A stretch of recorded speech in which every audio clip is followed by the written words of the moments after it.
नक्सलवाद को जड़ से खत्म करने के लिए महाराष्ट्र सरकार ने एक बड़ा कदम उठाया है। मुख्यमंत्री देवेंद्र फडणवीस ने महाराष्ट्र विधानसभा में Maharashtra special public safety bill 2024 पेश किया है। यह बिल नक्सलियों और शहरी नक्सल संगठनों के खिलाफ कड़ी कार्रवाई का मार्ग प्रशस्त करेगा। इस पर मॉनसून सत्र में अंतिम निर्णय लिया जाएगा। महाराष्ट्र में नक्सलवाद का खतरा अब सुदूर क्षेत्रों तक सीमित नहीं रहा है। मुख्यमंत्री देवेंद्र फडणवीस ने महाराष्ट्र विधानसभा में चिंता जाहिर करते हुए कहा कि नक्सली संगठनों ने शहरी क्षेत्रों में भी अपनी जड़ें जमानी शुरू कर दी है। मुख्यमंत्री ने बताया कि नक्सल प्रभावित राज्यों ने इस समस्या से निपटने के लिए विशेष कानून बनाए हैं। इसी तर्ज पर महाराष्ट्र में Maharashtra special public safety bill 2024 लाया गया है। यह कानून नक्सलियों के शहरी ठिकानों पर लगाम लगाएगा। आज आपल्याला माहिती आहे की नक्षलवादाचा धोका हा केवळ दुर्गम भागापुरतं मर्यादित राहिलेला नाही। अनेक फ्रंटल ऑर्गनायझेशन्स तयार झालेले आहेत की ज्या एक प्रकारे एक इकोसिस्टम तयार करतात आणि भारताच्या संविधानावरचा लोकांचा विश्वास उडाला पाहिजे, भारताच्या संस्थांवरचा विश्वास उडाला पाहिजे, अशा प्रकारच्या कारवाया या फ्रंटल ऑर्गनायझेशन्सच्या माध्यमातून चालतात।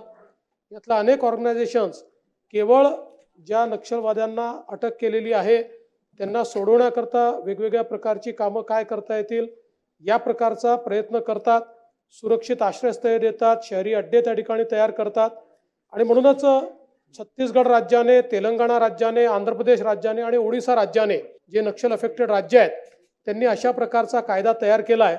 आपल्या इकडे सातत्याने आपलं जे अँटी नक्षल क्वाड आहे त्याच्याकडे मागणी येत होती की त्या राज्यांप्रमाणे आपल्याही राज्यात असा कायदा तयार केला पाहिजे आणि म्हणून आपण हा कायदा तयार करण्याकरता घेतलाय।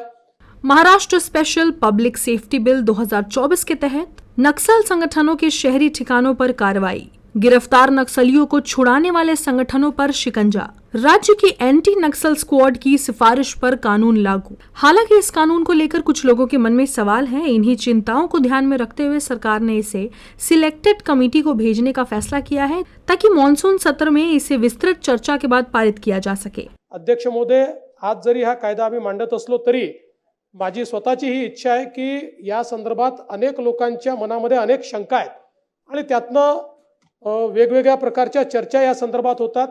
त्यामुळे हा कायदा मांडल्यानंतर शासनाच्याच वतीने आम्ही प्रस्ताव देणार आहोत आणि हा कायदा आम्ही संयुक्त चिकित्सा समितीकडे पाठवणार आहोत जेणेकरून त्या समितीमध्ये याच्यावर सविस्तर अशा प्रकारची चर्चा होऊन मग जुलैच्या अधिवेशनात तो यावा।